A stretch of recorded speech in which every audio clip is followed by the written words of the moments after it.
a quand même pas mal de personnes qui sont bien prises par leurs pensées, par leur mental, Mm.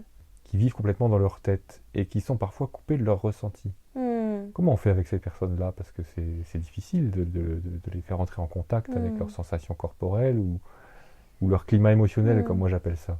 Eh bien, déjà, on prend le temps. Et puis, on va les accueillir même avec je ne sais pas, déjà. Parce Mhm, que notamment durant les 3 premières séances, on va justement vraiment axer les séances sur cette reconnexion au corps.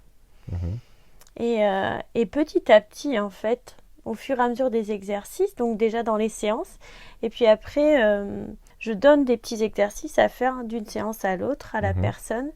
Et justement, en fonction de ce que j'ai pu observer, par exemple, si cette personne a des difficultés à se reconnecter à son corps, je vais plutôt lui conseiller des pratiques qui vont justement le reconnecter à son corps.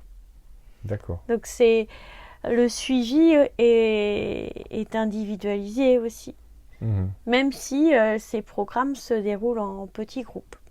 d'accord. Ils peuvent se dérouler en petits groupes comme en individuel, mais l'idée du petit groupe, c'est aussi qu'on va être dans l'interaction avec les autres et puis ça apporte aussi des échanges parfois très riches Mhm, parce que les personnes vont pouvoir aussi se reconnaître dans l'histoire de l'autre ou enfin il y a une autre dynamique en fait quand on travaille en petit groupe aussi. d'accord.